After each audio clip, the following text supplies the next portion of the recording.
reflecting on security and defense spending in the EU's Multiannual Financial Framework, the MFF, from a gender equality and a gender budgeting perspective. This webinar is being co-hosted by the Gender Budget Watchdog Network, the European Gender Budget Network, and the European Women's Lobby, with support from the Austrian Development Agency and Sweden. I'm very excited about today's discussion. We have a very interesting set of experts who are here to join us in the discussion and panel. I would like to announce at the beginning that there is interpretation available down in the lower right hand of your screens in Romanian, Albanian, and Serbian languages, as well as in English if other speakers come in to join the discussion. Also, I would like to note that we have spoken with some of the speakers, and since there are so many interesting perspectives to be shared and we want ample time for discussion, we will be extending the webinar until 12 o'clock for anyone who would like to stay a bit longer and continue the discussion. So welcome. So for a bit of an introductory remark, I am Nicole Farnsworth. I'm Deputy Director and Lead Researcher at the Kosovo Women's Network, a multi-ethnic network of 102 women's rights organizations based in Pristina. And we are part of the European Gender Budget Network, as well as the Gender Budget Watchdog Network and the European Women's Lobby, who are all co-hosting the event today. So the European Commission has launched its proposal for the MFF. And the European Parliament and the European Council are engaged in tripartite discussions around it. Despite the EU's commitments to gender-responsive budgeting, GRB, implementation remains weak across the European Union and in its development financing. Activists have already raised concerns as to what the EU's shift towards security will mean in terms of a shift in resources and what that shift might mean for women's security and implementing commitments towards gender equality more broadly. Meanwhile, the world stands poised to mark the 25th anniversary of Security Council Resolution 1325 on women, peace, and security this week, as wars wage around the world and insecurities grow. How do the EU's efforts to address these security threats consider gender equality, and specifically women's security? Now, various opinions have been voiced among activists. Should activists engage in advocacy for gender mainstreaming the EU's security and defense expenditures? Or can such expenditures even be gender mainstreamed? Will they focus only on military and there will be minimal opportunity for influencing the gender responsiveness of such expenditures? Should we, activists, perhaps focus our efforts on something else since we have such limited resources? Or can attention to gender equality be meaningfully integrated into security and defense spending and gender budgeting be applied? In this webinar, we hope to create an intimate space for gender equality experts, gender responsive budgeting experts, academics, security experts, and activists to engage in a strategic discussion related to these questions. We hope that the outcomes of this discussion can inform perhaps a policy brief or perhaps not, perhaps joint advocacy linked to the findings of our discussion. So welcome everyone.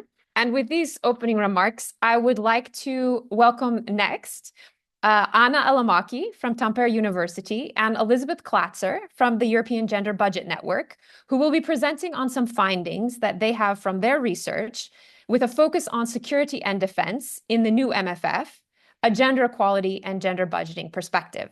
So welcome, Anna and Elizabeth. Thank you very much. Thank you so much, Nicole, for bringing us together and organizing this event, and welcome to everybody. I will be talking very briefly to give an overview of the MFF, while Anna then is going to go on details of the defense side and defense and security side of it. May I ask you to put up the slides, please? So what we have is a new MFF, which is quite new on different aspects. One thing is it presents a new structure with 3 headings And as you see already here, the priority on security is already evident in the titles. Two of them have security flagged out. There is an increased flexibility of spending overall, and the priority is, besides defense security, very much on competitiveness, strategic autonomy, and related issues. And we do have a new approach to the performance with the performance framework regulation, which is a streamlined monitoring framework. However, this is an entry point, but at the same time weak on gender equality. So what we do see is that challenges are that, except in the global Europe, the third heading, gender equality is disappearing on several fronts. Namely, there is no gender equality objectives in most program regulations, which creates a high risk of gender equality being left out of funding as the objectives are guiding the funding. What we do see is, with the performance regulation focusing on tracking spending and on monitoring, there's a high risk of mere window dressing of gender equality. And major funding is channeled for new priorities. While these are ring-fenced, there is no earmarked funding for gender equality.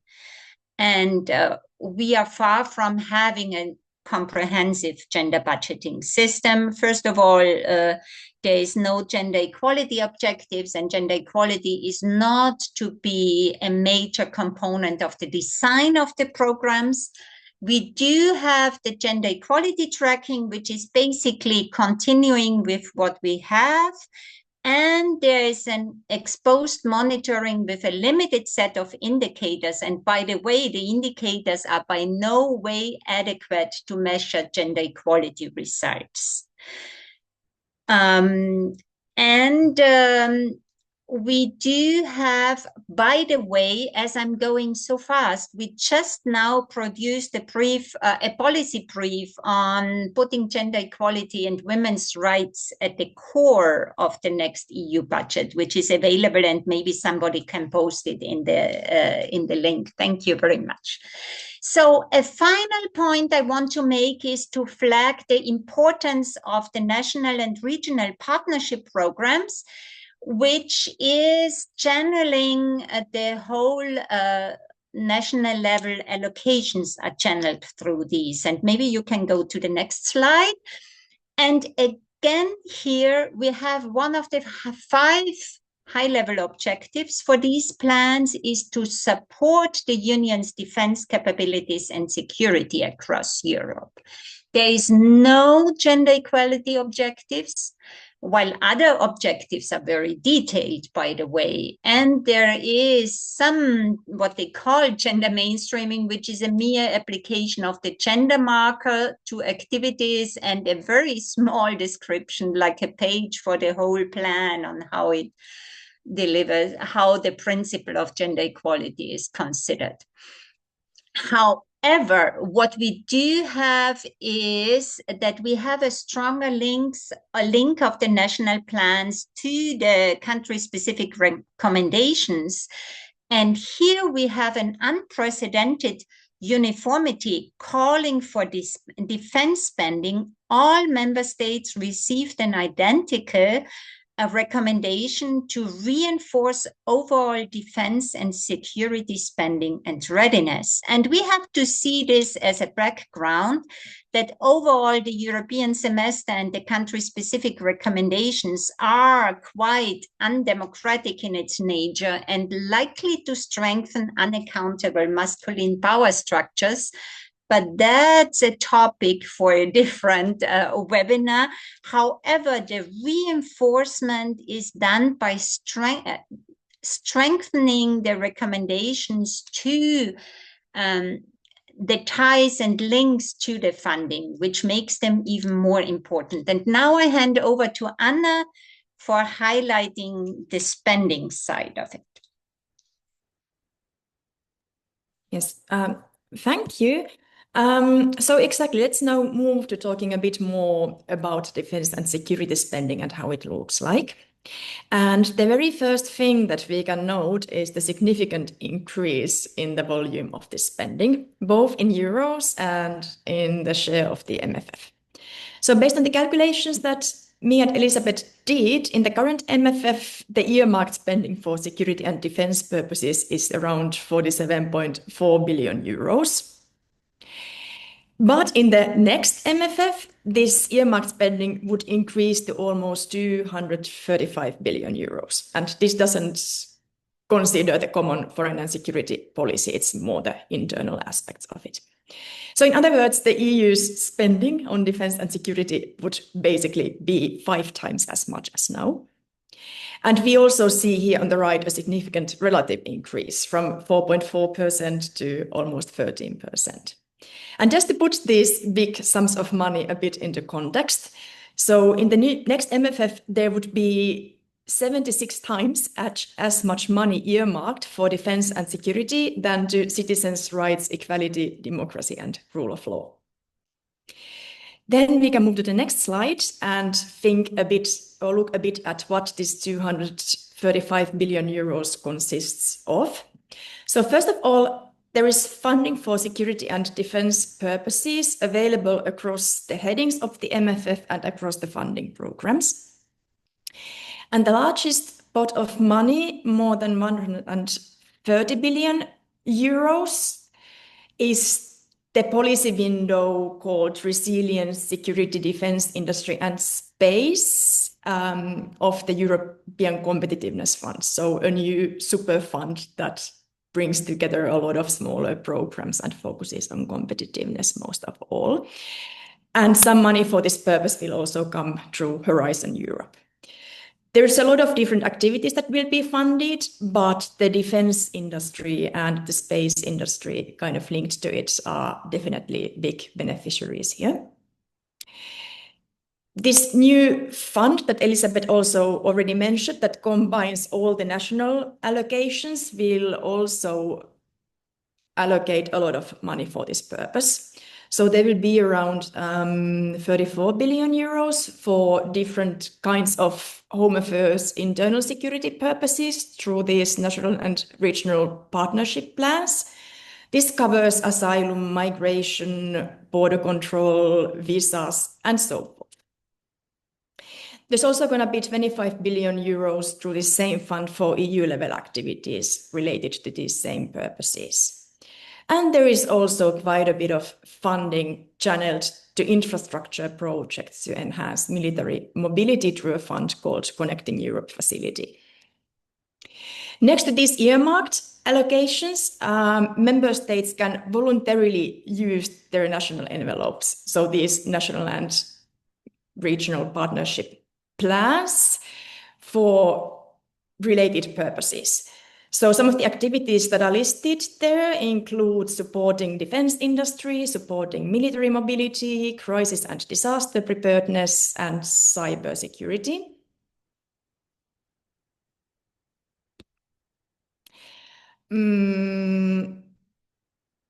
And given what Elizabeth said about the CSR on this topic, it's very likely that many member states will actually use their envelopes for this purpose. And it might even be that they will be asked by the Commission to do that. So this means that the share of defense and security spending of the MFF total can eventually be a lot higher than the around 13% of the earmarked spending. And this might also mean that there is less funding available in the national envelopes for other purposes like cohesion.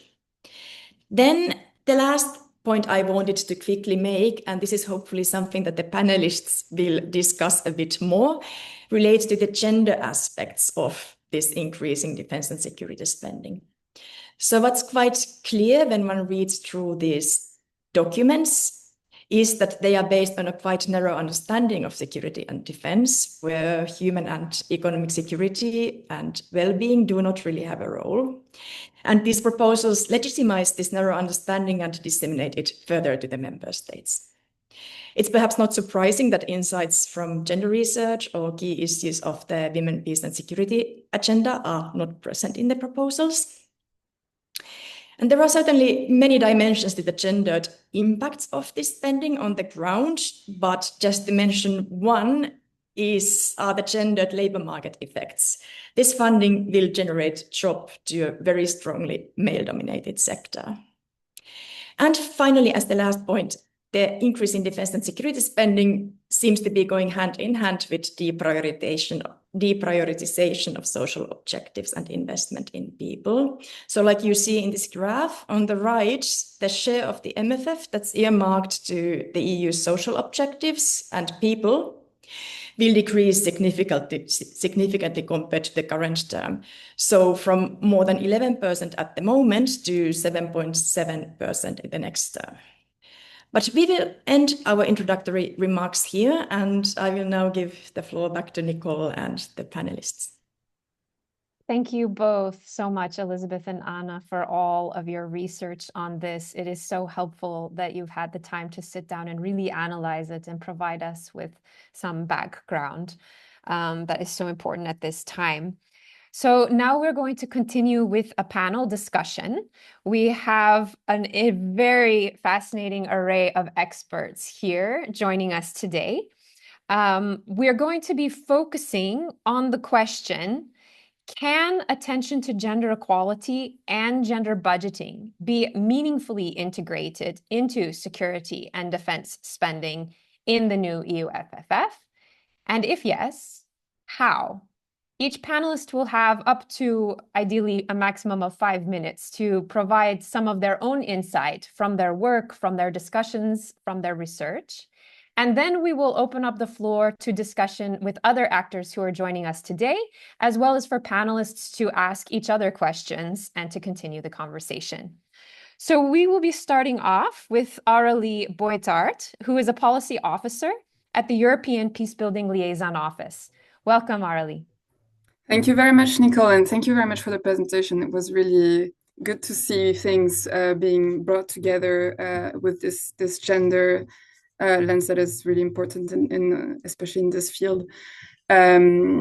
So at the European Peacebuilding Liaison Office, we focus mostly on conflict prevention and peace building, but of course, the increasing space for defense in EU policies recently have brought us to also try to understand how we can engage the EU on this to make sure also that gender is mainstreamed in the way that defense is approached at the EU level. There is a need in our network at SIM that spending on defense in the EU budget, including from the perspective. So we have this sort of school of thought that would be better to spend ćemo imati i bolje da trošimo novac na druge prioritete nego na odbranu. Zone nu numai la apărare, iar acum ne axăm să vedem cum să implicăm. For a lot of time, the EU's involvement has been with the primary goal of trying to integrate industrially defense equipment production. A lot of the funding that comes from the European budget on defense is actually geared to that. And the idea is that this would help reduce costs and optimize defense budgets by economies of scale, basically. If you integrate all the industry and you produce less types of material, you would end up with lower costs. And in that sense, having lower defense budgets by integrating them and optimizing them would perhaps deliver some good results for gender budgeting. But the problem is we have not seen this delivering. The approach has not delivered more integrated defense industrial lines of production, because nationally member states try to protect also economically their stakes in it.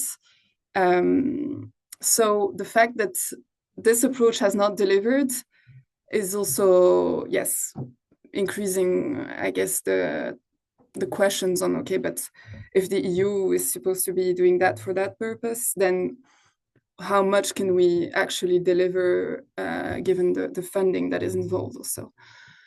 The other aspect is that we are worried about the negative gender externalities of some of the EU's involvement in defense.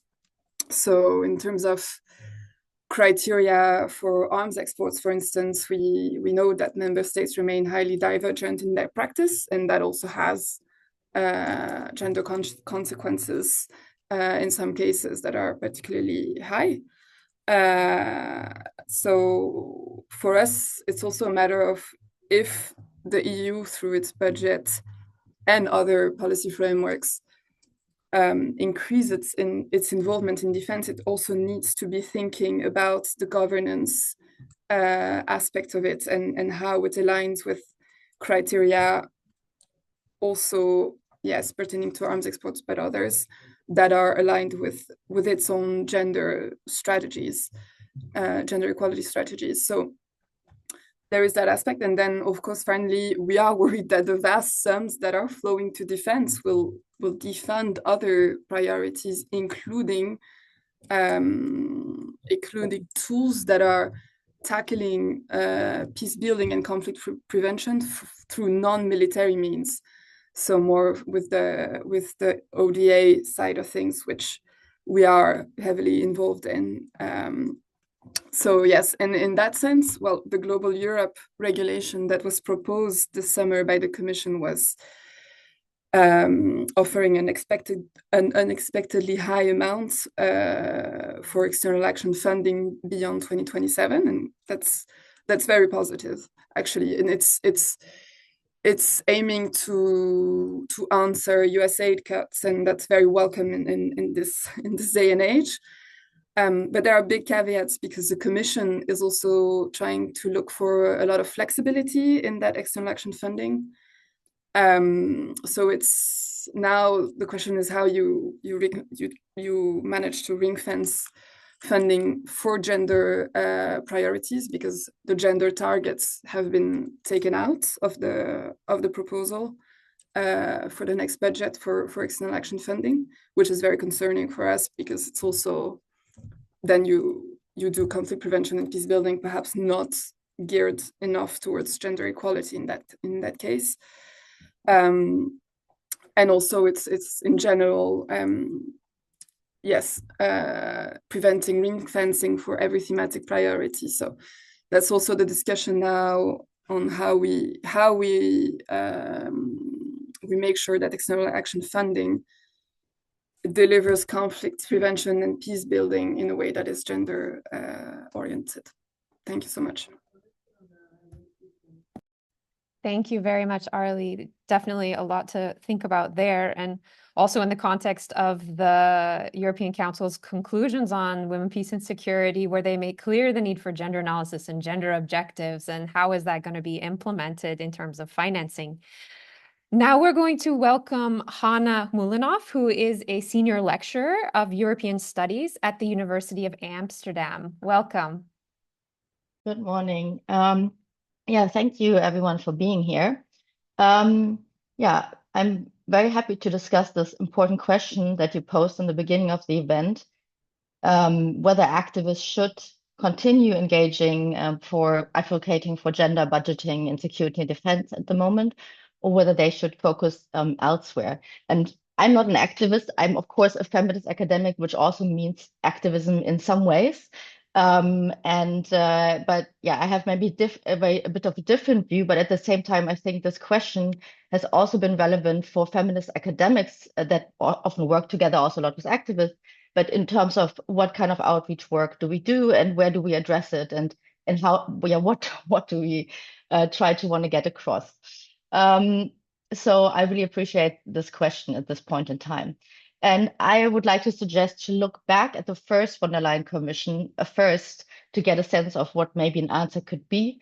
Together with Tony Hastrup and Roberta Gorina, I looked at how the first von der Leyen Commission indeed contributed to gender justice in foreign and security policy in the context of its so-called geopolitical term, but also in the context of von der Leyen's Union of Equality. So how did these things really go together? And we found that this new geopolitical foreign security policy reproduced a quite limited imagination of global politics built around hierarchies and violence, instead of envisioning relational and reciprocal engagements that would help to dismantle structural causes of injustice and inequality, which is how most feminist approaches would understand doing security policy.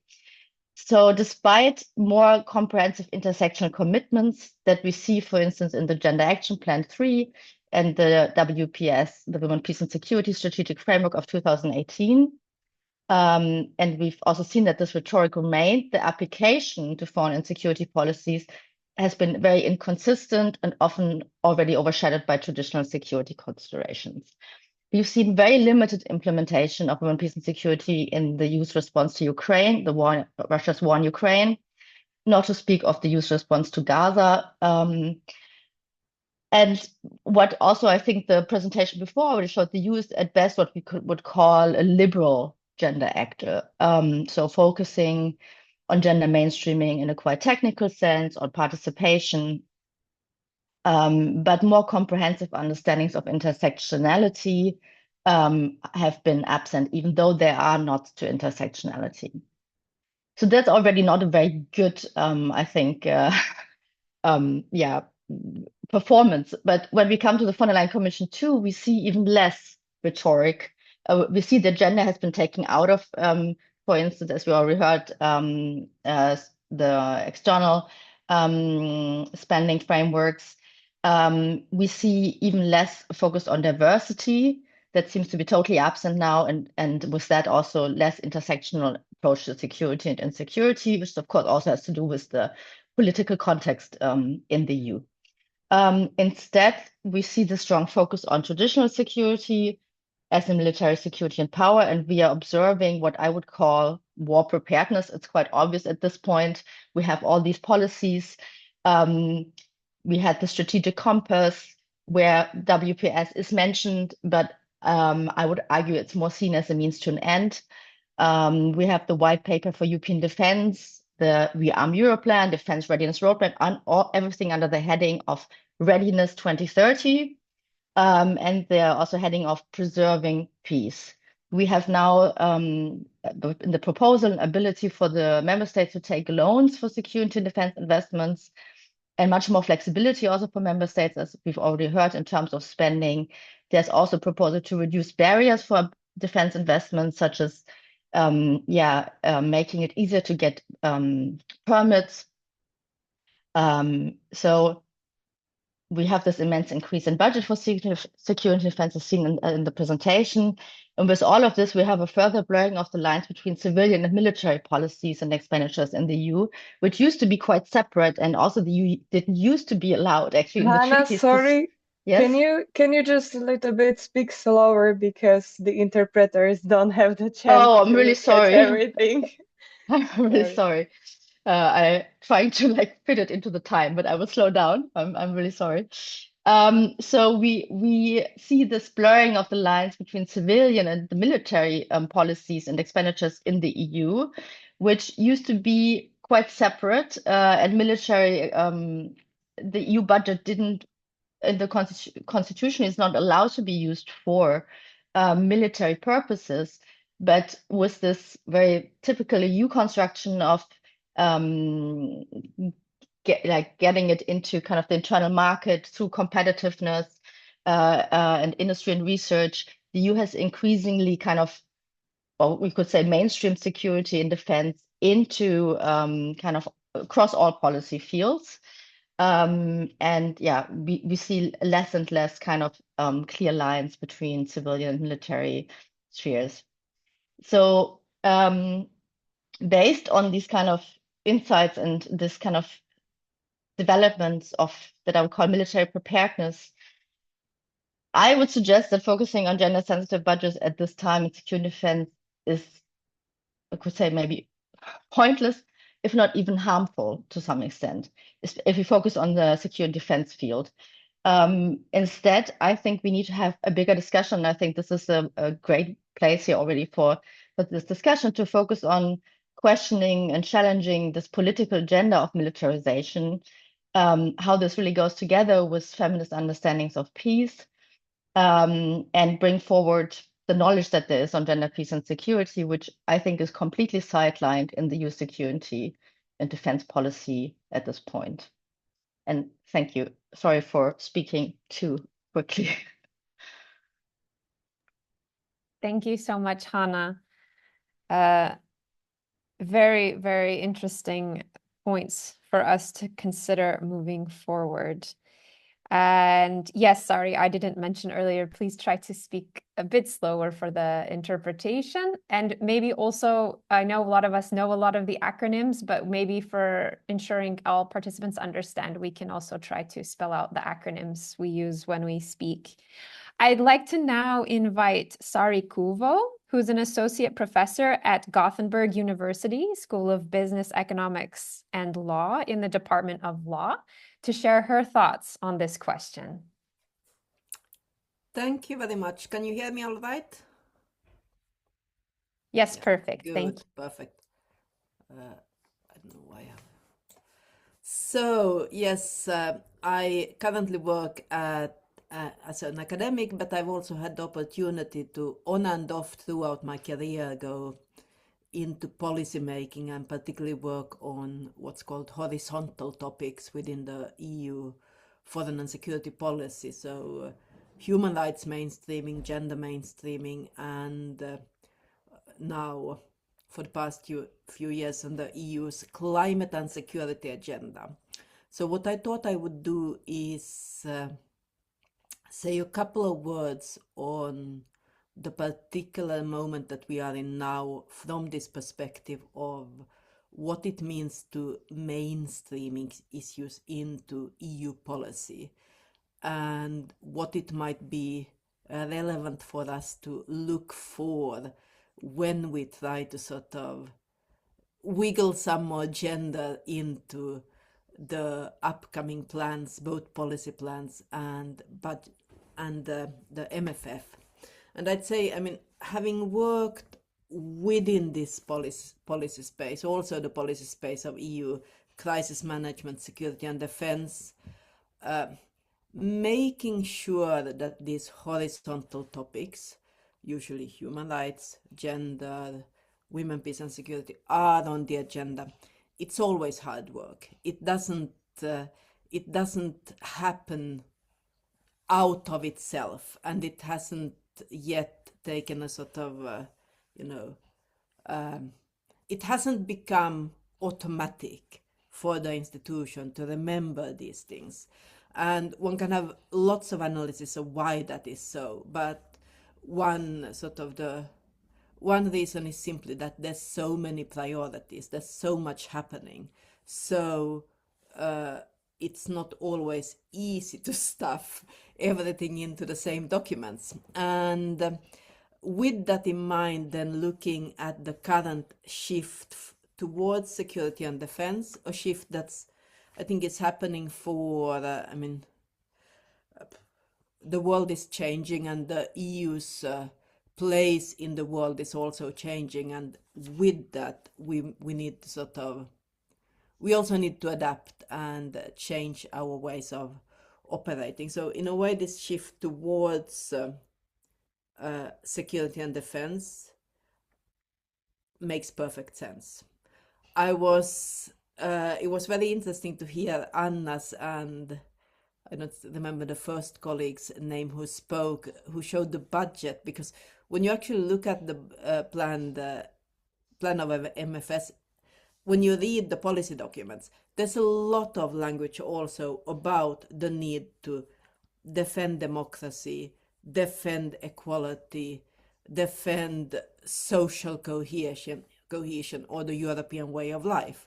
But it was interesting to see the very stark discrepancy of actually money being intended to flow into these issues within Europe. I think that's interesting, which also then means that in this space, I think it will be important that we ensure the strategic hooks into different policy documents and the next MFA as well, sort of the documents sort of on horizontal topics.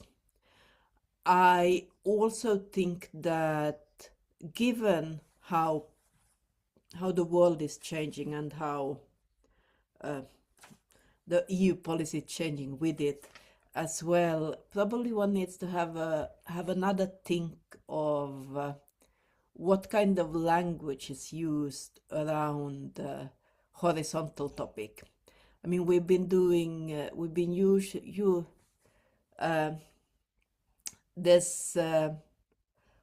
used to getting certain language into documents, which is very good. But if the space is changing, then we might need to think a little bit more strategically about what we really want into these documents and what will become actionable hooks. So I think that's a discussion to be had. If I have one more minute, I'd like to say something on the sort of external budget. It was really interesting to hear the EPLO's position on the external funding and the fact that it still looks quite good, but we don't really know what this money will be going to, because the previous sort of, there's so much more flexibility intended for this budget, so it will be more difficult to monitor. It will probably be more dependent on annual priorities, dependent on sort of regional priorities and so forth. Much of that is good, but it obviously comes at a cost. And here again, then I'd call for, us being quite strategic when we think about what we want to defend, because I think what there is a lot of discussion, and maybe not enough, but there is a lot of discussion about how sort of the US has been retreating from the development space. Many European member states have followed suit because of budgetary reasons. EU seems to be shifting its focus from development to other topics as well. But the discussion that I don't see us having is, okay, what are the political costs of this? EU has been seen as a reliable partner on quite complicated topics in many settings. We've been criticized for it as well, but we have been a sort of strong ally for women's rights, for gender equality and so forth. And we built up strong partnerships on these issues as well.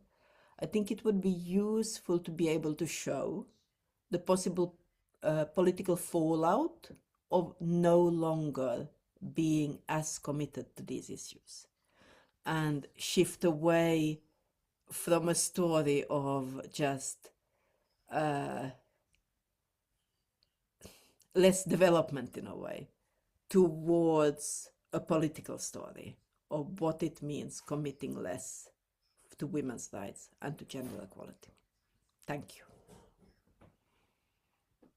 Thank you so much, Sari, for raising these points. And I think they will come back in later in the discussion, especially linked to external financing. We'll have Laura Guthrie from Concord coming in later as well. But yes, reinforcing the points that Elizabeth was saying earlier, we need objectives and indicators as well, not just declarations in words, but what is actually going to be done to achieve this.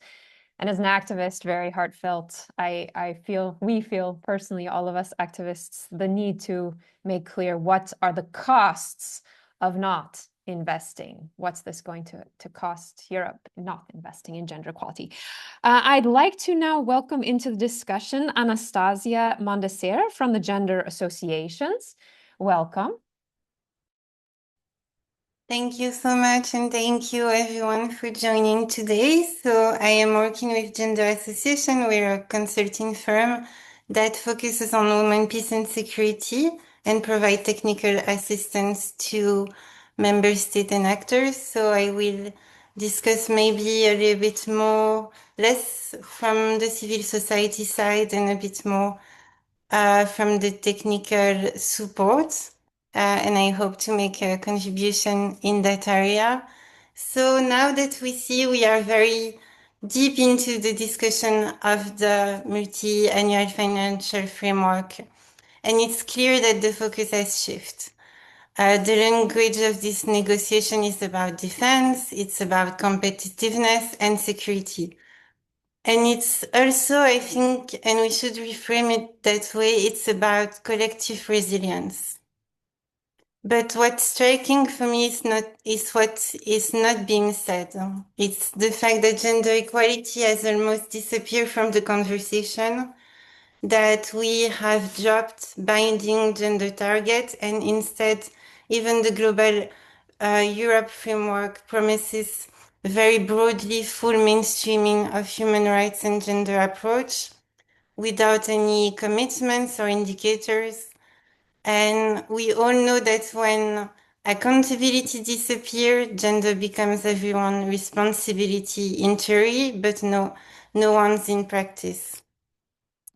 And what I wanted to say today is that defense, it's not a gender-free space. It never was. It's not because we are talking about defense or even armament that gender mainstreaming or gender budgeting suddenly becomes impossible, or that we don't have entry points to make it realistic. I've seen the opposite personally in my work. We have worked with NATO, OSCE, and National Defense Institution, and there are many examples and countries that show that we can apply gender budgeting tools and gender mainstreaming within defense processes. For example, France include gender annexes in their defense budget and integrate gender perspective into mission planning and procurement.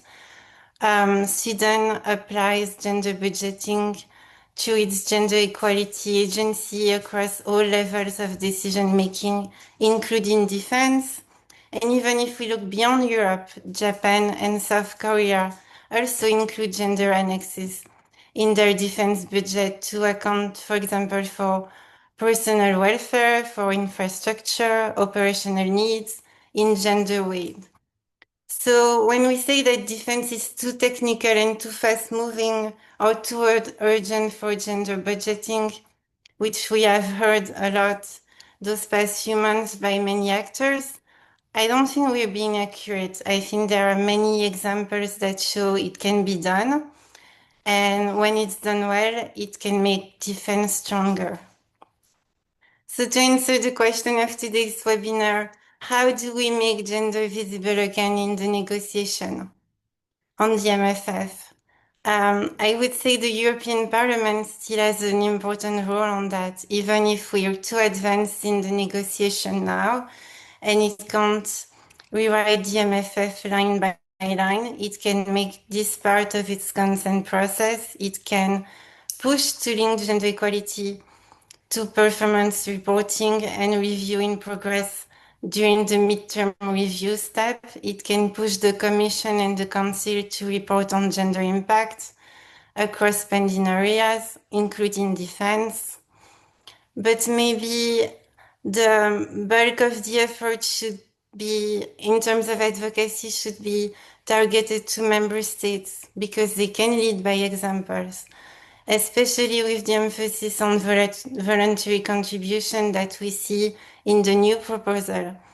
I think those who already use gender budgeting tools in national defense can advocate for similar mechanism at EU level. or at least for pilot project to test gender-responsive budgeting within the European Defence Fund or military mobility programs. Because if full mainstreaming is to mean anything, it must come with oversight, transparency, and targets. And to conclude, I would say ultimately this is about foresight, which the EU likes to talk about a lot. It's about anticipating trends and shaping the future rather than reacting to it. So in that sense, the MFF is not a financial document, it's a vision for Europe. Every line of the budget tells us what kind of union we want to build.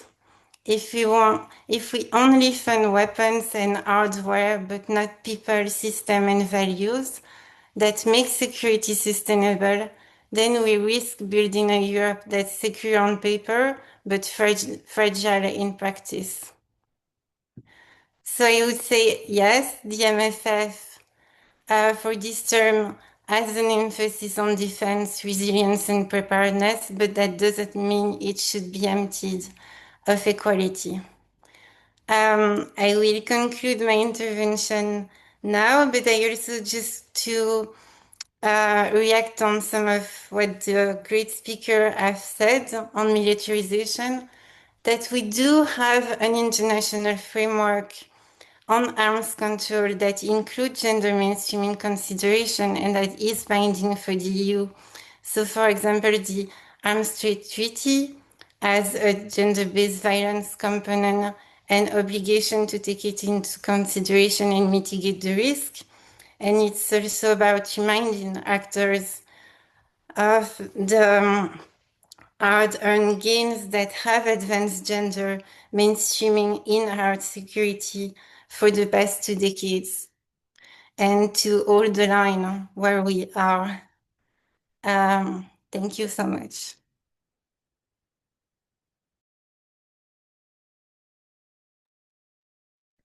Thank you very much for sharing this different perspective on how we can, in fact, find ways to integrate a gender perspective into military and security expenditures. Now I would like to open and bring in Laura Guthrie, who is a senior policy and advocacy advisor at Concord. Maybe also to share a bit more about the external financing, as we know Concord's been following this very closely. Thank you very much, Nicole, and delighted to be here with everyone today. For those who may not already know Concord, we're a European confederation of NGOs working on sustainable development and international cooperation. We represent more than 50 civil society organisations in our engagement with EU institutions on sustainable development policy. So as Nicole has said, our focus is primarily on the Global Europe instrument. But obviously the EU's increased focus on security and defence spending does have a knock-on effect on the funding available in this fund, and then how the EU will prioritise its spending within this. So as has already mentioned, with the EU's shift in direction, focusing more on security and defence, we at Concord see this as quite a worrying and concerning shift, increasingly driven by short-term economic self-interest and security concerns. And we can see this quite blatantly reflected in the recent proposal for their next EU budget. The MFF, as it stands currently, is unfortunately quite gender blind, as already outlined in the presentation. The framework lacks minimum earmarks or targets for key priorities, including gender equality. And without such safeguards, programming and spend may become increasingly politicized or easily shifted toward short-term interests.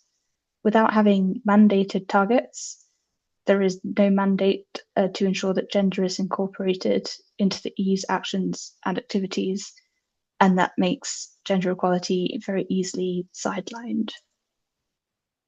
So we can see in the current MFF, so the budget that runs until 2027, these contain targets which are supported by the EU's Gender Action Plan 3, which incorporates the equality elements of the EU's Women, Peace and Security Action Plan.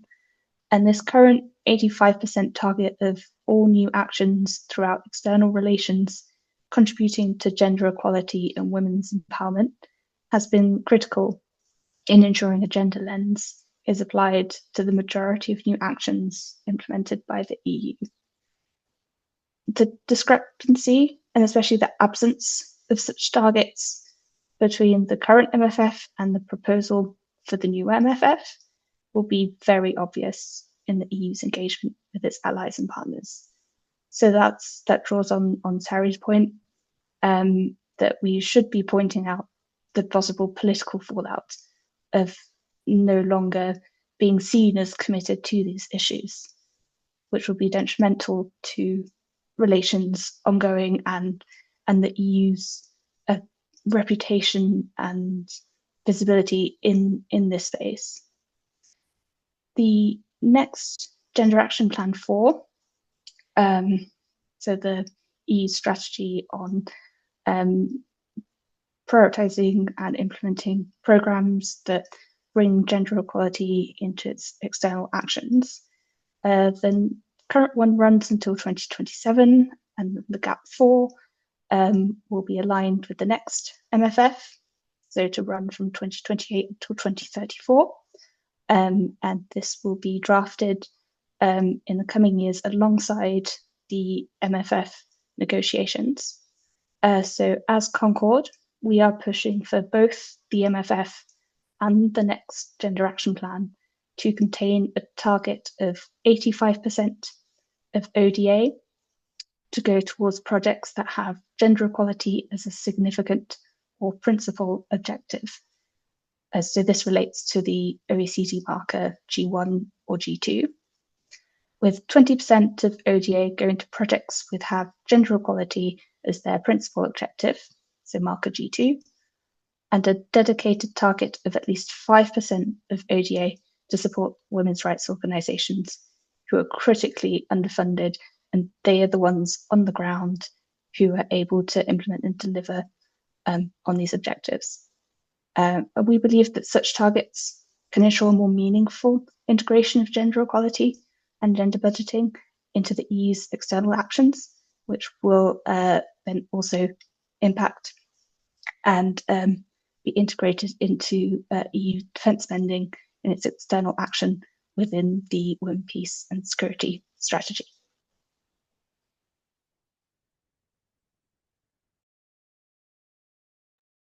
Thank you, Laura, for sharing on Concord's work, and indeed the need to establish clear objectives, indicators, and monitoring mechanisms within the MFF is, of course, going to be so relevant to the external financing regulations and GAP 4 in the future, whether financing is adequately set aside to fund it. I might make a side note here. The Gender Budget Watchdog Network has also done a paper looking at OECD DAC criteria with the gender marker and the expenditures and also other aspects of using this in financing, which I could probably share here in the chat in a few minutes. But now we come to Nella Porobits from the Women's International League for Peace and Freedom. Laura, please come in and share what you're thinking about at WILP these days. Thank you. I'm unmuted, I hope, yes. Well, I hope people are not tired. I'll try to be brief and stick to time, but let's see how possible it is. So first of all, thank you so much for the invitation to take part in this, yes, indeed, very timely and I think important conversation. I'm joining you from Sarajevo in Bosnia and Herzegovina, and I work on feminist political economy in WILP. I'm in no way an expert in EU policies, but we in WILF, we are a feminist, we're an anti-militarist organization. And since our establishment in 1915, we have worked on disarmament and full demilitarization. So we do, of course, have a lot of thoughts on these issues. So I want to say to begin with that undoubtedly the questions you posed, Nicole, at the beginning that we're discussing here today are not easy questions, right? As has been said, our world today is changing rapidly and is changing in a direction that is very, very scary. We live a highly militarized world, and we also live war economies, very much so within the European Union as well. And as anyone who has lived through war, myself included, can tell you, all conflicts and war are predated by periods of intense militarization.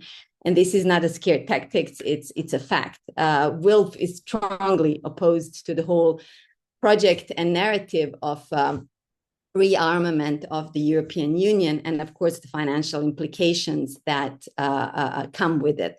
And for this very reason, but also other global reasons, of course, we have actually just recently launched, or I should say relaunched, our campaign called Move the Money, through which we are demanding that the money is moved from military spending to human rights, to social welfare and well-being, to developmental justice, and to ecological regeneration. So there are many reasons why I think from our perspective, making an effort to gender mainstream EU's security and defense expenditures is not something where we should be putting limited energy and focus on.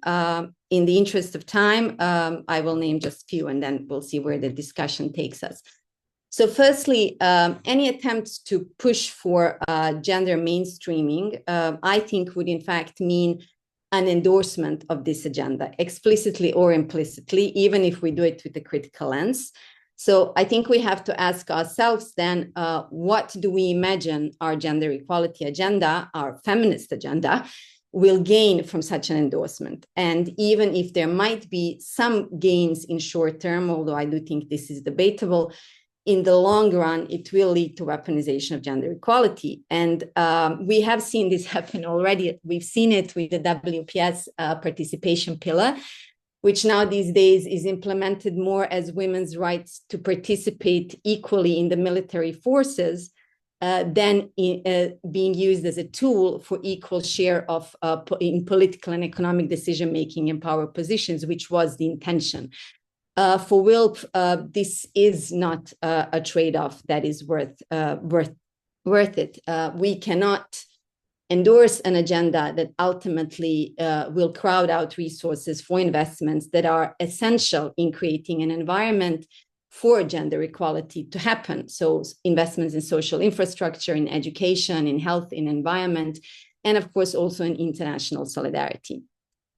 Secondly, we've seen some numbers when it comes to the European Union, which are very scary. But I'm also, I just want to bring in some global numbers. I'm sure some of you have seen them from CIPRI.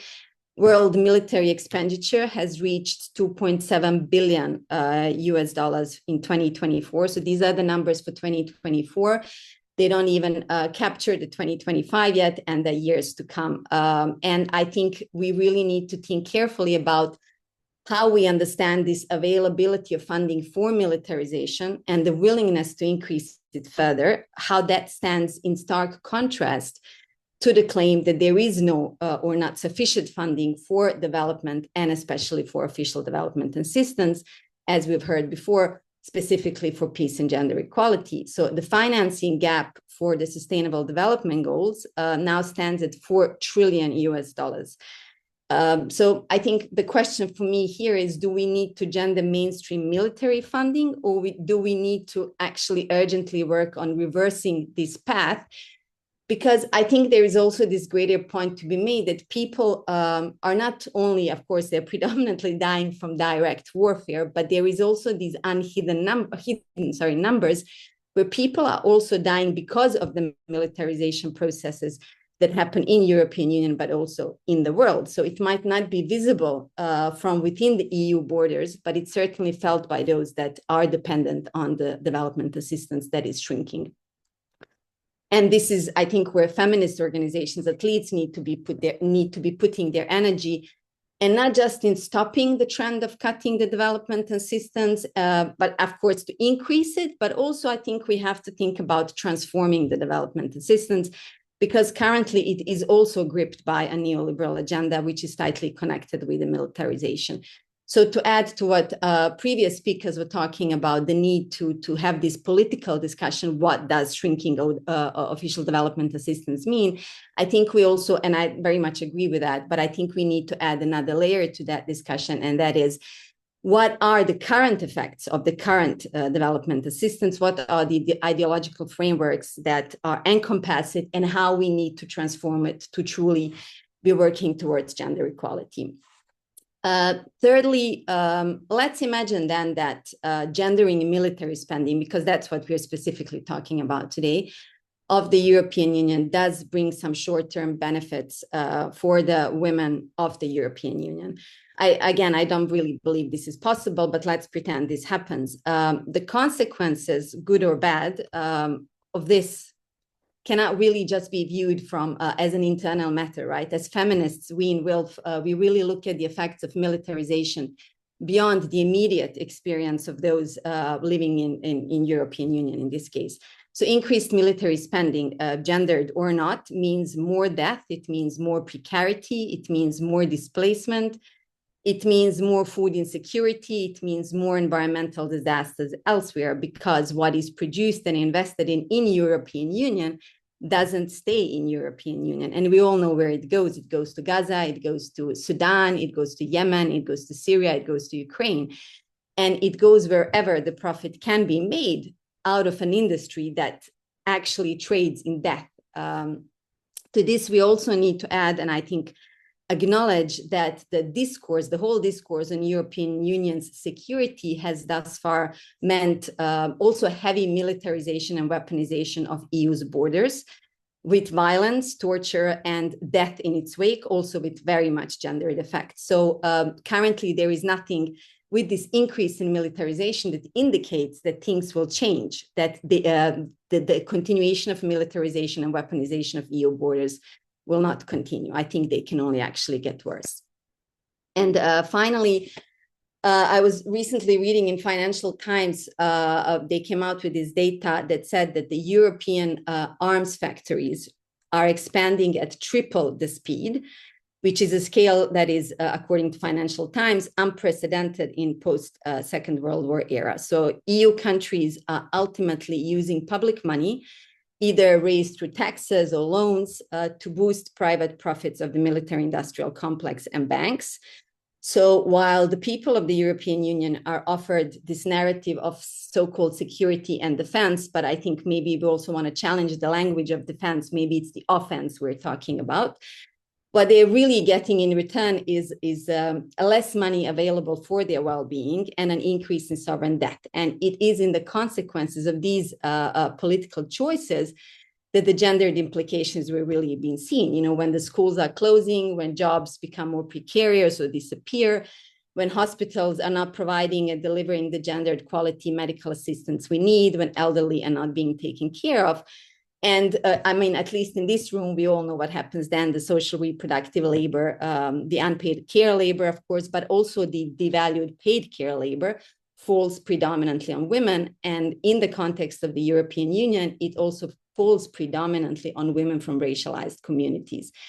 So I think as a matter of closure, or like where the answer would lie, I would say like that instead of putting the energy into gender mainstreaming, what is ultimately a war machine, I think feminists should be working on exposing the false claim that our security, our human security in the European Union and beyond, that it somehow depends on the ability of the European Union to either issue threats or to actually use force and violence.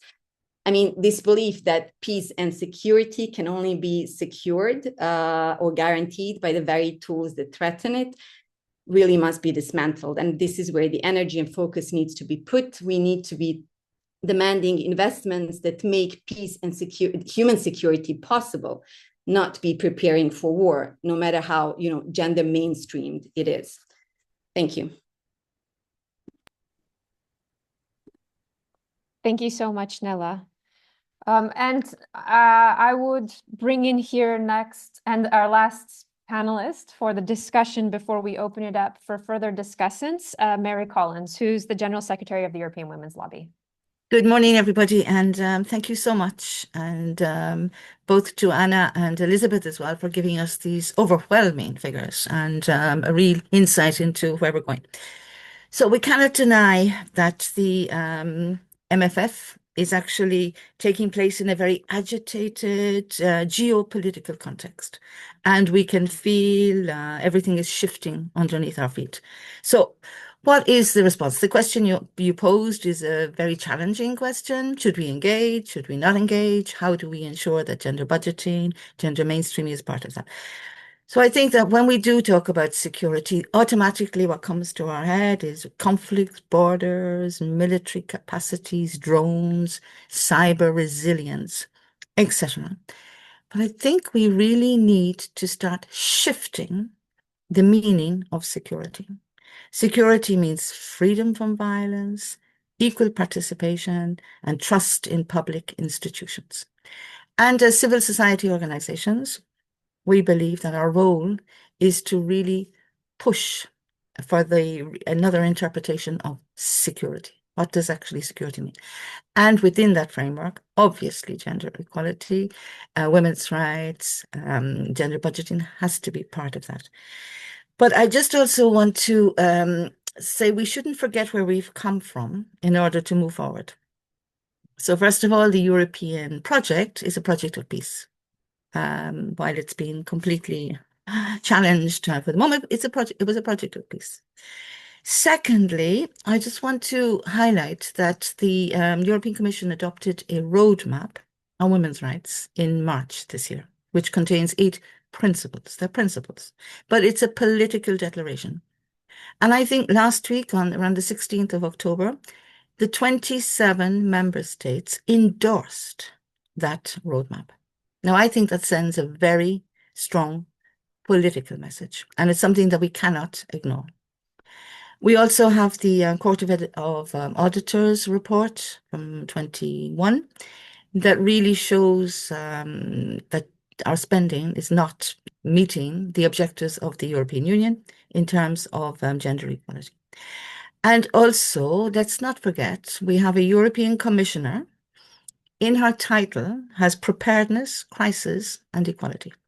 So I think these are the hooks. Somebody spoke about hooks earlier on. These are the hooks that we need to absolutely grasp and to move forward and not be overwhelmed. We are overwhelmed when I see these figures and when I see where we're going. It is overwhelming. But as civil society organizations, we have a role in terms of pushing those boundaries and having a different understanding of what actually security means. And it has to be, as I say, freedom from violence and the equal participation of women. If we look at, for example, women in decision-making throughout the European Union, of the 27 member states, there are only 5 women who are ministers of defense.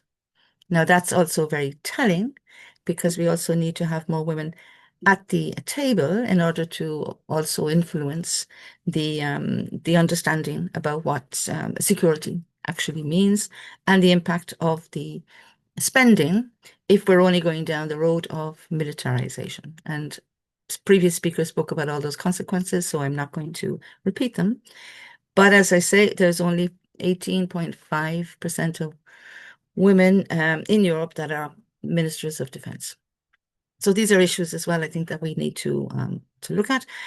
Also, I think we need to invest more in the diplomacy and security. Other speakers as well spoke about the engaging with other actors as well. So I think we need to broaden our scope.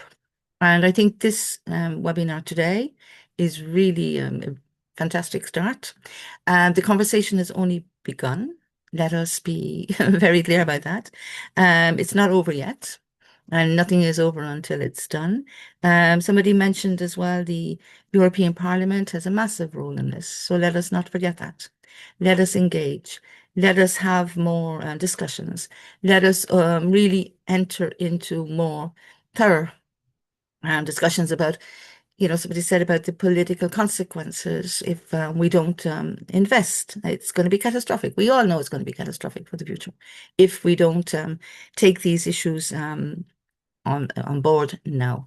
So I would just like to leave a message with you to say that as the European Women's Lobby, we have been advocating for gender budgeting for many years. Budgets at the end of the day are mirror political priorities. I think it's very clear now what we see where those political priorities are. But I think we need to join forces, we need to work together, and we need to absolutely challenge what the word security means. We all have different expertise. We can come from it from different aspects. But I think our goal should be to have a broader understanding of what security means. Security means people, it means women, it means freedom from violence, equal participation, trust in public institutions. And I think that they're the kind of messages that we need to move forward with.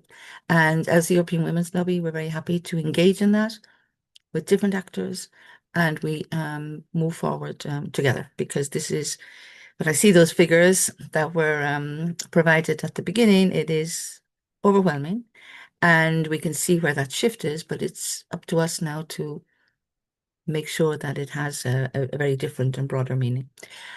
Because just to say that the European Women's Lobby, our motto is we never give up. So we believe that together and collectively, we can certainly make efforts to make these changes.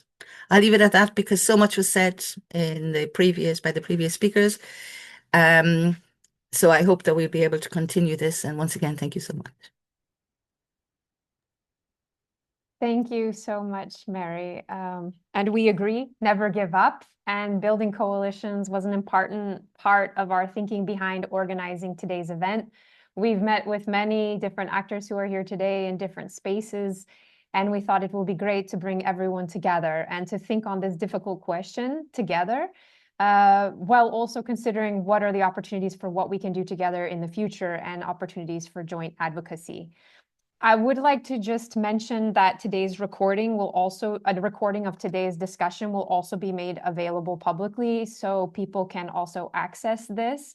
And I've just put the link, it's on the YouTube channel of the Gender Budget Watchdog Network. And I would like to recall again, we have shared earlier some points that were put together by the European Gender Budget Network together with the Watchdog Network, and I can reshare that policy brief.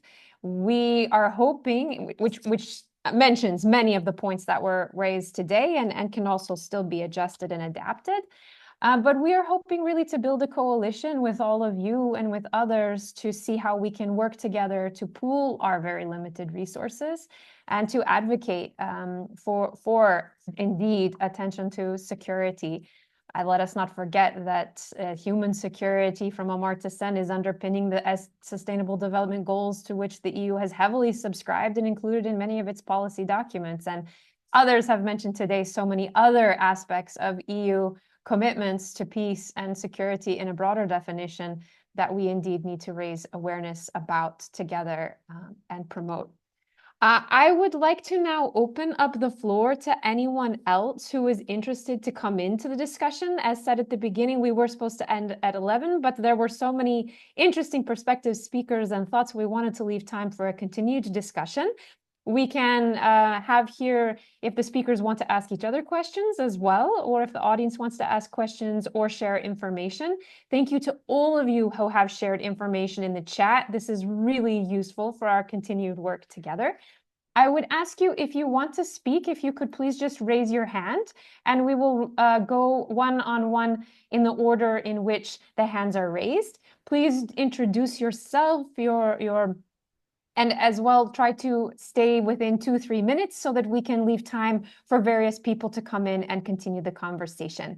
I see here Marian has joined us, and please do start off on this conversation, Marian. Thank you so much for everyone who has had speeches or panelists. Great information from Elizabeth Cluster and her companion, and I think we are joining here and we have a good force to unite because we have still time. I want to address and encourage you. Myself, I'm a gender budgeting expert since the year 1992, and it's a long time, and I've implemented a lot, but together with many other forces. European Women's Lobby, we have implemented it in 2023 in the EU. And there are many issues. I want to now underline that there is also a kind of support for us for gender budgeting. Yes, there's critics, there's this kind of far right or backlash or suppression threats to avoid gender as a terminology, or sometimes in the draft to have a lot enough of gender equality and the targets and the indicators now. But one issue now is when we see that there are still 2 years of negotiations before MFF is decided.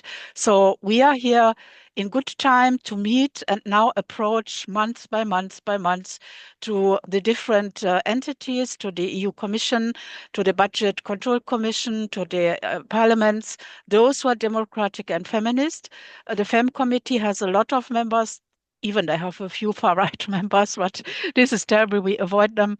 There are democratic members, like, for example, I want to mention one with whom I collaborate sometimes from Austria, from Graz. It is so-called Sissi. She is a member of the FEM committee, Elisabeth Grossmann. She's a very good member of this FEM committee and other committees, even of trade and gender budgeting in Austria, as Elisabeth Klasser has also introduced, is a good issue, and in other countries as well. But 2 years to negotiate start also next month on the 6th of November, where 2 of us will be in a budget committee of the European Parliament's invite in the Gender Equality Week in Brussels. And we as experts will define what we have to do in the MFF, in the next MFF on these issues. And here we could also hear a lot of suggestions and recommendations. But the second issue is that, for example, it was said that the Ukraine government is drawing away from gender equality, maybe because they want to obey to Trump or any kind of their supporters. But Ms. Pramila Patten, the special representative against violence against women or sexual violence in war and armed conflict of the United Nations in New York, has years ago, and we were part of it in Germany, our 1325 network, written and agreed a memorandum of understanding with Zelensky and other ministries in Ukraine on gender equality, and 1325 that women must sit at the peace negotiation, etc., etc. So this is still valid, and we will enforce this. We will pressure for this. But we must also have a focus on Russian women, because there are many Russian feminist women who are still hoping for a later coalition with other women in Europe. And I will organize a webinar in future on confidential basis, but with Russian women. And I hope you will also participate, and others. Then the third issue is that the Budget Control Commission also is very much on our side. Go to the webpage of the Budget Control Commission. On the 9th of December, there was a discussion which is in video online, and they said the same critical issues: too less gender budgeting in methodology implemented now. But you know that in the EU there is this project which has a lighthouse project which has included implementation should be improved, and how. Many countries have participated, not all, unfortunately. Many parts, just communities of EU, have participated, but we should underline that this needs investigation, so that we can train and see that countries train each other and improve gender budgeting on their national levels and lower, but to then support the EU Commission and Parliament in this to even address then security, defense, and these issues. We will focus on this security and defense and women gender equality. This I brought in March already to the tables at the UN, and there are many who take it up. So on the 6th of November, I have this event on this issue where the European Parliament asked us to bring more recommendations for this. And then at the end, I think there's something else. I have a lot of cooperation as a gender budgeting and human rights expert with unions. SESI and other unions are now looking to this defense security sector. And here we have to also enshrine that women are more and more getting jobs, getting in these sectors, employment fields. Then there we have to defend also all forms of violence against women, harassment, the ILO Convention, CEDAW Convention, everything has to be used there.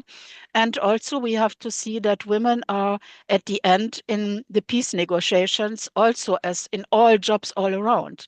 So this we have to enforce, and the next 2 years gives us the chance to do this. And then we have to also combine it with the human rights conventions and the kind of UN stuff or UN member entities who are for this.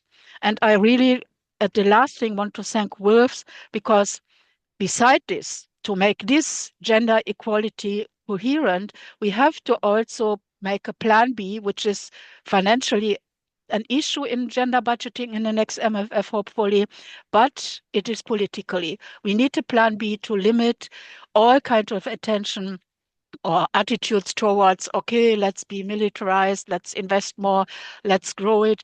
We have to enforce peacemaking, peace building. And here we have to lower down the investment in the next years. For me, politically, I think we should draft a kind of plan B, how in the next years, 2028, 2020, 30 or 2030, 2034, there must be a limitation, decrease of these funds. There must be no more wars and conflicts. There must be peace. The world must learn how to create peace and how to make it sustainable forever. So we, as women globally, not only in the EU, we should combine our work with the women from African Union, from Latin America. They are all willing, and other continents, Asia, etc. We Sorry, are Marion. all willing to, I to think there are build a other broader speakers network. as well. Thank you very much, Marian. Indeed, and these opportunities are coming up soon with the European Parliament, and lots of opportunities for us to work together. Elizabeth Villagomez, can you please come in? And I ask all the speakers with their hands up, please try to keep to 2 to 3 minutes so that we can invite in other people to join the discussion. Thank you. Yes, of course. Again, congratulations. I think that you have really brought in all of the different aspects that need to be discussed.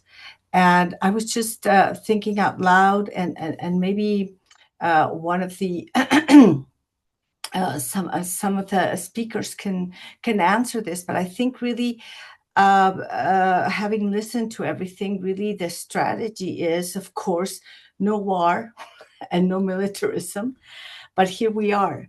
I mean, definitely there is going to be a push towards this, but how can we organize better to push back on this? I would ask.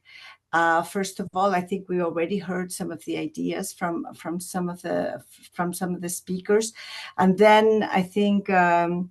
I don't know if that's what she meant, but Marion said Plan B, right? So, okay, so if there is going to be this expenditure, if there is going to be this, definitely reaching out to the enemy, let's say, to the other parts and pushing together, which is something that also has been definitely on my mind. We have seen even in the case, for example, of Palestine, how there's many women's groups in Israel, that have pushed back. And of course, their voice is very, very small. You hardly get any media attention to it. So also a strategy of how can we raise media attention to this as well? Thank you. Thank you, Elizabeth. Sarah.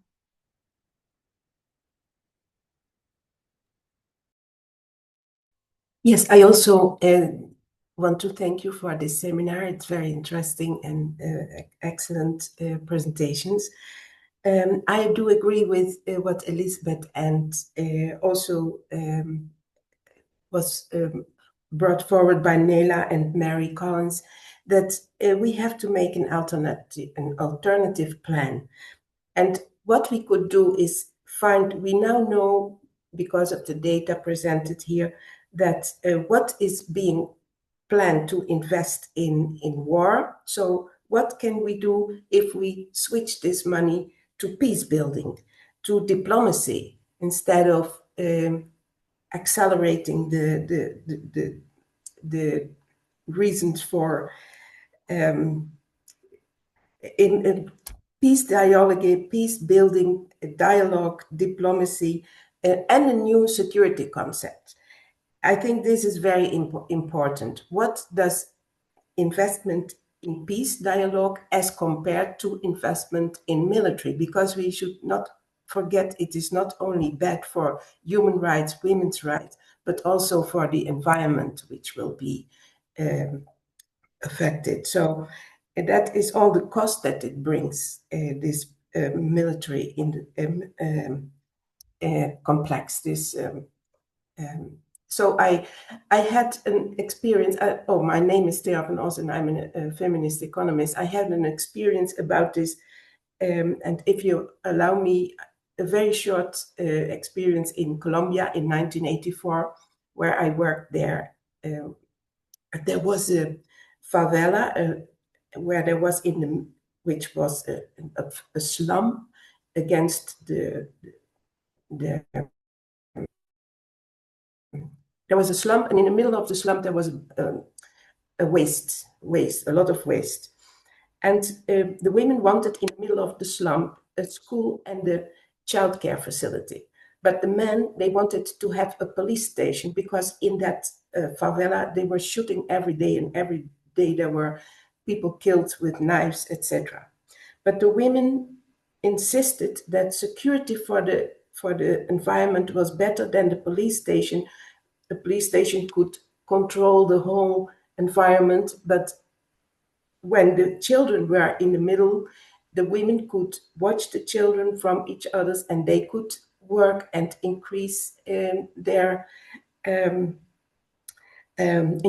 income, etc. So this was implemented, and the security in this area, it was in Colombia, in Bogota, Estrella Sur, it was called.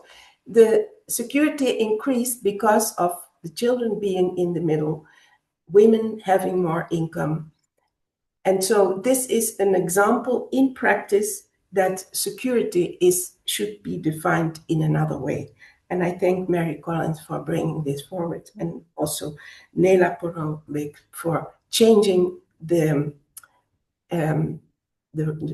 flow of money. And when we have an alternative, it works, I think. When we have just to put together feminist economists and take this money that they want to invest in militarization and make a plan for peace building and security from another perspective. Yes, indeed. Thank you so much, Thera. And I think we can also draw from the work of many amazing feminist authors on their critiques of security and broadening the definition to support our work. I see Chloe from Peace Direct is next. Thank you. Hi, everyone. Thanks for a very interesting conversation. Just a few quick points from me. So I work for Peace Direct. We're a peace building organization. So I'm the EU rep. So my work is engaging at the EU level to promote peace, different understanding of security, and trying to push back against securitization, militarism at the EU level. And it's really hard. And so we have trained, we've been for a long time, us and other INGOs working on peace movements, trying to make this case. And I just, a call for everyone here is to make sure that we work also across sectors. We have a tendency to be very siloed, and I think these messages kind of come across often. But what I've been thinking about on my own here in Brussels is how do I connect? And being part of today's workshop is for me to learn and to actually feel a bit less lonely. Because I feel very lonely, often in these spaces, making the case against militarism, pushing against these very problematic approaches, narratives, arguments. So a call to include me, get in touch. I'll put my email if there's anything specific, because I think really connecting across the feminist movements, the peace movements, the INGOs, the humanitarian, the development, the environmental actors, the disarmament actors, I think all together we can also help each other really make a case that's a lot stronger. So thank you so much. I've learned a lot and I feel, as I said, less lonely and more connected today. So thank you again. Thanks so much for sharing, Chloe. Many of us activists feel you. I do. And that's why we're here. We're here to network and build these networks more. And we were also speaking with Gender Budget Watchdog Network and EGBW, European Gender Budget Network, about the need to not work in silos. And there's a lot of things happening in Brussels also with the Disability Forum, and how do we ensure child-friendly, gender-responsive budgeting and disability rights in gender budgeting. And so we need to build more broader coalitions, really practicing the intersectional approach in our own work, and so that we have more advocacy power. So I think it's great if you've shared your emails already in registering, and we will definitely be following up to see if we can join hands and work together into some joint advocacy initiatives. I see that Tanya would like to come back in. Welcome, Tanya. Hello, everyone. I'm so happy to be with you today, and it's an honor to listen to all of you. I would just like to quickly raise, to ask you what we can do to raise concern for recognition of violence against women, because during the war in Ukraine, there's a lot of female victims of human trafficking for sexual work, slavery, especially in work-affected areas, but also in the Balkans and all the females from minorities and sensitive social groups. I am a security manager and activist, and I try to raise concern through my personal, local organization. But what we have felt and what we saw in real life is that there is so much budgeting from UN Women, from European Union, and all that budget or that money goes to language, for gender language, and none of it goes to a specific target that's really problematic, and that's child slavery, female forced prostitution. And I don't know if you know, I'm from Serbia, but here, not only in Serbia, but in the Western Balkans, they are trafficking,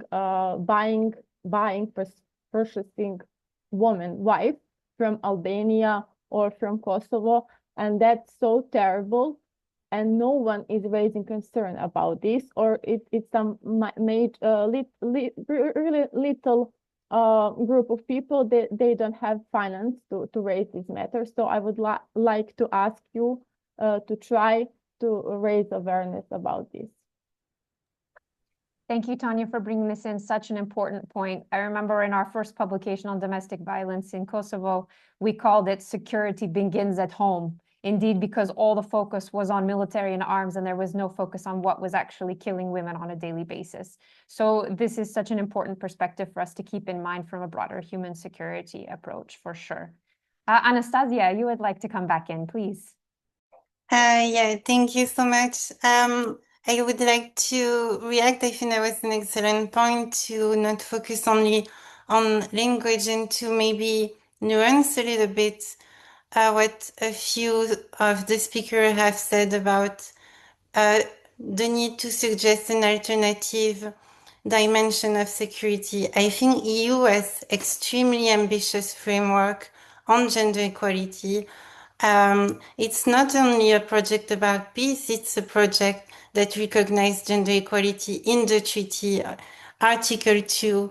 So I think it's about reminding of the framework that do exist. They have a binding human security approach. They have a very comprehensive and ambitious strategic concept on women, peace and security and action plan that reminds of the need to apply it externally and internally. So I think as feminists, we should engage in all the spaces and all the discussion and remind that it's things that have been agreed, and we are seeing a gender backlash and regression on language. But the need is to help the EU to make the push and translate that language into practice, which is where we haven't seen many progress yet, or any. And that's part also of the gender backlash, because we cannot keep adding new language and new commitments and have nothing to show for it. And I think we are losing allies by focusing too much on language and commitments without emphasizing the need for action and concrete change in the life of citizens and people on the ground too. Yeah, that's it. Thank you for echoing that, Anastasia, and the need for objectives, for indicators, for clear actions, and not only words. Sara, you would like to come back in as well, please. Yes, thank you very much. I think this has been extremely interesting and I've learned a lot, and I definitely also share Anastasia's point on this need to shift away from just looking at language and then shifting to the concretes, and we've had a number of key examples here as well. I wanted to come back on one point because there's been a fair bit of discussion of this need of alternatives and also a shift towards a different kind of peace movement and seeing maybe the Europe at the heart of this. And I think that's something that's absolutely needed, obviously. And it is something that also, but it's something that needs to happen at a global level. I think focusing, and in a way, I think it will be important to ensure that within the next, in the EU policies and in the next MFF, there is space for that kind of coalition building for these alternatives. However, I think it would be, it's probably not fruitful to look towards the EU next EU budget as being that alternative, or trying to make the next EU budget into that alternative, because of course this shift towards security spending is very much a response to global developments. So just a sort of cautioning towards sort of, yes, let's get that movement going, and a lot of things are happening, but let's look at the budget for what it is and create the necessary spaces within that budget, but not expect that that will be where the alternative will start. Thank you for this. Yes. And I know that the European Gender Budget Network is also working on strategy and Plan B and starting to think about this for the future as well. I see Hannah is raising her hands. Yeah, are you? Yeah, I can't find, for some Sure, reason, please, the yes. hand raise button is Yes. gone on mine too. Please. Yeah, I also would like to thank everyone. I also learned a lot. I took lots of notes, and I feel like, this was really fruitful. I wanted to maybe emphasize 2 points. I really want to thank Nela for really pointing out the consequences of the current militarization as we see it now so clearly.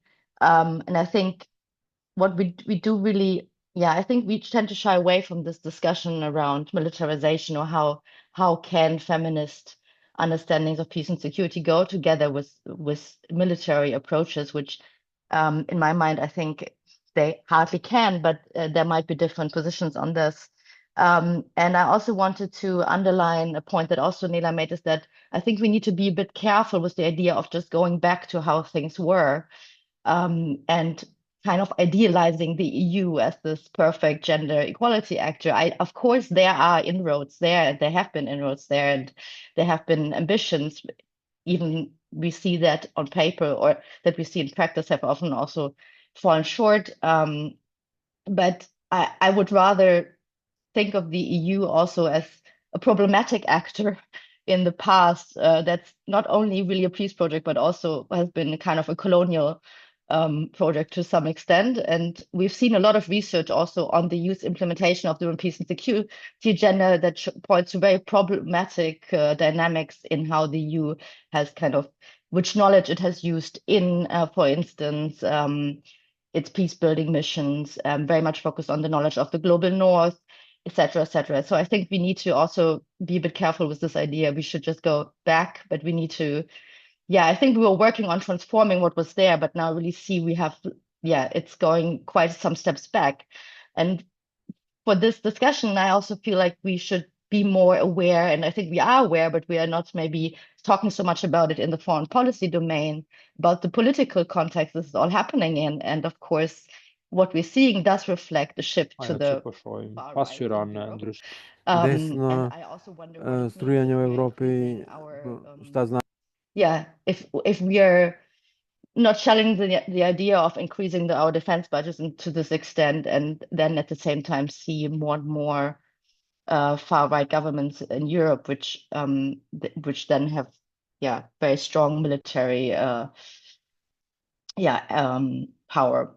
So I just wanted to add, I think, the political dimension to the discussion, and really I really connect to the idea of the need of thinking about alternatives, telling alternative stories, as well as pointing out the consequences of this militarization that we are seeing right now. Thank you. Thank you, Hannah. And I know we're in the interest of time here winding down, and I would like to give also the other panelists just 1 minute closing remark. But before I do that, I see Marianne would like to speak. So Marianne, please come in, but maybe just for 1 or 2 minutes briefly. Very short.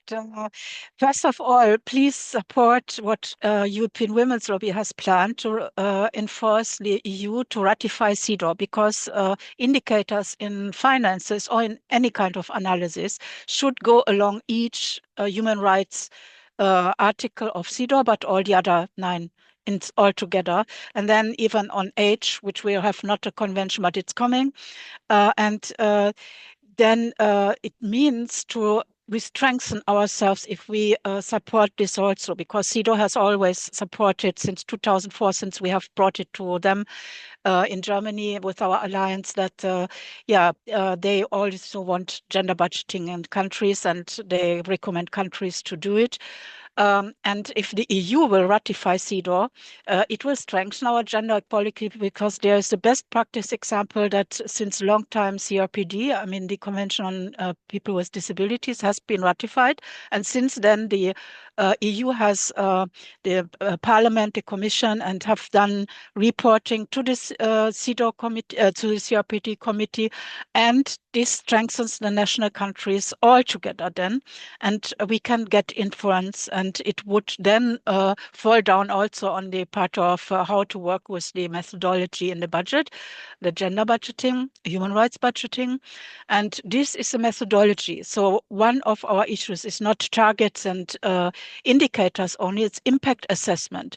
If the evaluation of the budget of the next 7 years, then later also 26, which has gender equality in it, which was decided last week or 2 weeks ago in the EU Parliament in Strasbourg, it means the methodology gives more and more arguments to maybe go away from the bad impact of militarization or this kind of analysis results. So it is very good. We will push forward. Thank you so much, Marianne. So now I would, in our last few minutes, open the floor to see if any of the panelists would like to make a final concluding remark. Yes, Nella? Sure, why not? Please. It's been a really interesting discussion, and to hear also from people that have joined us. Thank you very much for listening and for the great feedback. So I just want to, I think in my sort of final thought, say that, so we have the political and the economic elite, and sometimes they're the same and sometimes they're different, right, of the European Union, and of course beyond, because as somebody has said before, European Union is not isolated, right? It moves in the dynamic with the world. This political and economic elite, they are committed to militarism and they are repurposing the economies for war. I think the urgency of this cannot be understated, or the importance of understanding that this is what is happening.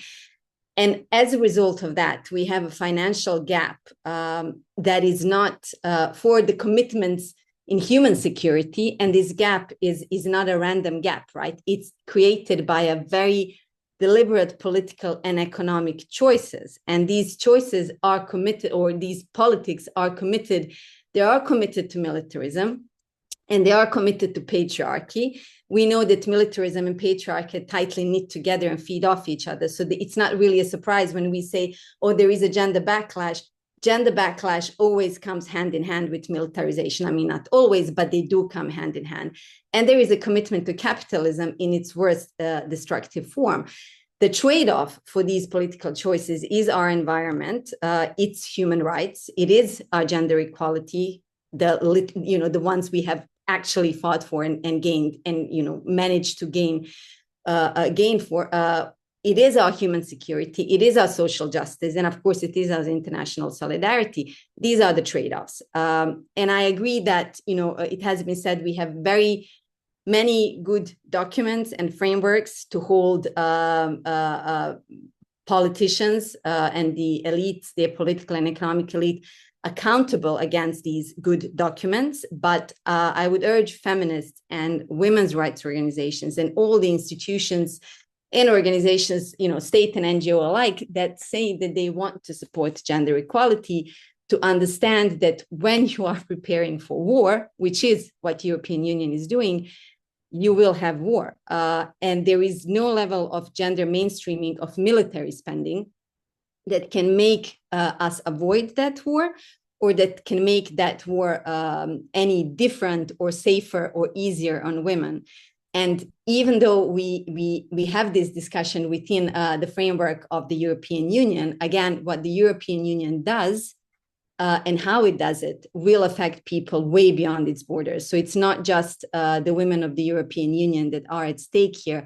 The consequences of EU's militarization will reach far beyond its borders, and they already are. So I just want us to urge us again to really make sure that as we look at the military, at this budget, the MFF, specifically the military, the funding for the defense, and we look how they have structured, to again ask ourselves, do we have enough capacity and energy to focus on trying to gender mainstream something that potentially will in the long term weaponize a feminist agenda? And can we, it's not instead, I mean, it's not either or, but should we be really focusing on pushing the narrative on human security, the much broader security that we all talked about here in EU and beyond, as something that is the only thing that will guarantee peace and security in European Union, but beyond, and sitting outside of the European Union, and also understanding the consequences of EU policies. I live them on a daily basis. This for me is really, really important. And I want to thank Hannah also for pointing out that let's not glorify European Union. It is many different things, European Union, and one of them is a colonial and imperial project. Thank you. Thank you, Nella. Elizabeth? Yes, I do not want to take the floor if others want to speak of this wonderful panel. Thank you very much. What I see is this has been great in putting issues on the floor where we should really continue engagement, and also where we explore at what level we can unite, because this is so clear. No organization, no analysis will do it. We have to move it together. It is like movement building. and we do have time. Of course, the global trends and the trends in the EU are going beyond what we can do now, but we can focus on the budget as a very manifest point of power structures and of these shifts. And if we join forces for the next, we have 2 years, let's not forget that. And there can be a lot done if feminists join, we know. So use the budget as a struggle for our common concerns, and that's going far beyond a narrow understanding of gender equality, but joining forces to open possibilities of shifting funds to feminist concerns, which have been named and which were very, very broad. And so this is one thing, this organizing. Then a very concrete thing, and I'm sure, Nicole, you will be going to mention it, but we have to organize places where we get together. And Mary from Cyprus, Mary Pyrgos, is one of the persons who does that by co-organizing a large conference on, we call it gender budgeting, but budget is the fight about priorities. So it's going much deeper than just some little shifts. And that's going to be in Nicosia in March, end of March, 26, 27 of March. That will be a space, and I call all of us to also look out for spaces to bring us together, because this now is very important. And we are at a crucial time, and I thank you so much, Nicole, for all your work in bringing us together. And I am kind of very optimistic in these times even, because this is such a great expression of all us feminists wanting to change and to make a significant impact. So let's do that. Thank you so much. Thank you, Elizabeth. Does anyone else want to come in before we close? Yes, Mary, please. Yeah, thank you so much. And very quickly, I just want to echo what Elizabeth said. This is the beginning. It's not the end. 2 years, time passes very fast. So we have to have a plan for the next 2 years. And also, I think the coalition building, we're not going to be able to do this alone. I think that is the challenges are immense. As I said earlier, very agitated geopolitical context. And actually the MFF, the proposal for the MFF, is responding more to that than to the real needs of women and men on the ground. So I think also there's this massive, big shifts going on, which together we can build our narratives and we can work on this. But really, my appeal would be for us to work together. It's only together that we're going to be able to make any change and shift and move. And I think having these kind of discussions with different angles, different proposals, challenging questions, provocative questions, which are necessary, absolutely necessary. I think this is really healthy. And I really would like to say that I hope that we can continue this.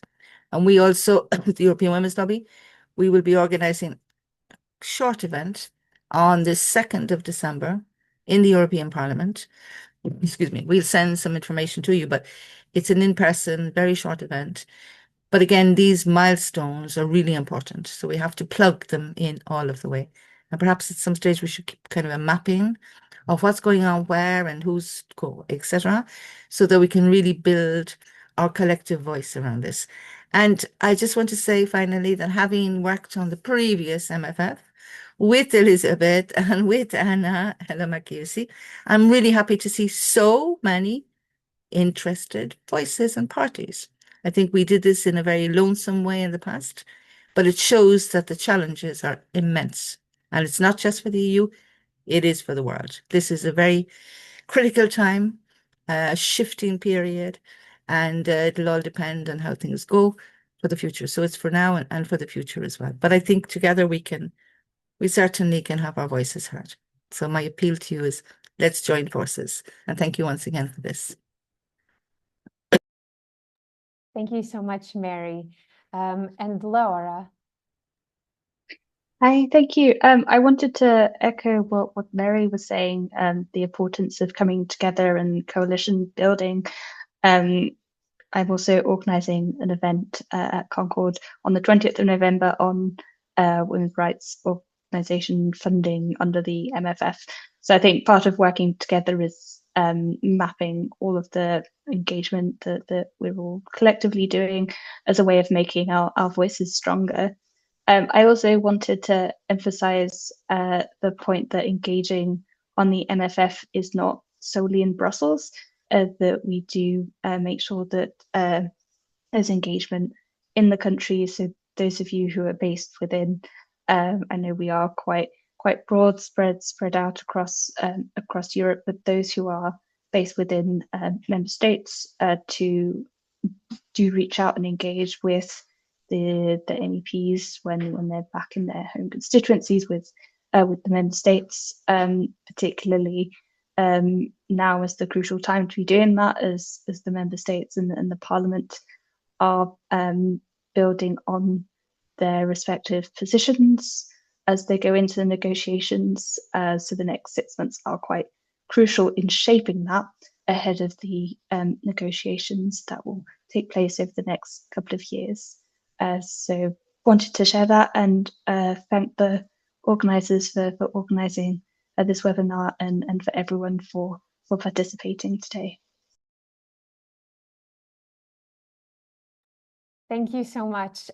So as this event was co-organized by 3 networks, we all, I think, believe very strongly in the power of networking and coalition building and know how much we need it now more than ever to really influence change. I'm so happy that many of you shared today some different upcoming events where we have the opportunity to do that. We've shared earlier today a policy brief that's been drafted by the European Gender Budget Network with inputs from the Gender Budget Watchdog Network, which we will invite you to share with any actors who could benefit from reading these recommendations. And there are opportunities perhaps to join forces to really circulate that brief and other recommendations as part of the process. Already, as Marian mentioned, there's going to be a discussion in the European Parliament coming up very soon with the opportunity to raise these points that are in the policy brief, among others. Maria from the Gender Budget Watchdog Network will be speaking there and raising some of the joint issues that we've also shared here today.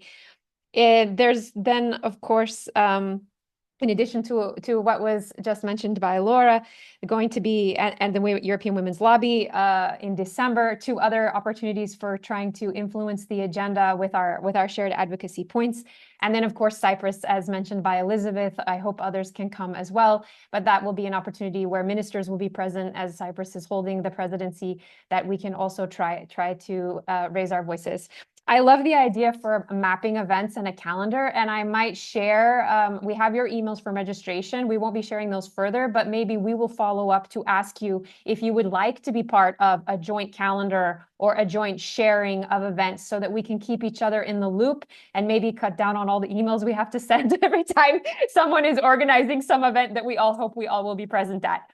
And then maybe also we can have some joint advocacy in the future and can keep in touch with you about specific opportunities for joining forces for continued advocacy in the coming 2 years. Thank you to all of the panelists. I learned so much today. You are inspirational and you really have given so much food for thought for us to continue and motivate our work. We look forward to continuing this work together. I also want to thank the translators for keeping up with this very technical and difficult and fast-paced speaking. And for everybody who joined here, we're all in a sense volunteering our time, our efforts, our dedication to this cause. So everyone who came and gave your time and wants to be part of this, thank you so much. And we hope to keep in touch for the future. Take care. Thank you so much. Take care. Bye-bye. Thank you. Thank you. Bye. Thank you again. Bye. Thank you so much. Bye.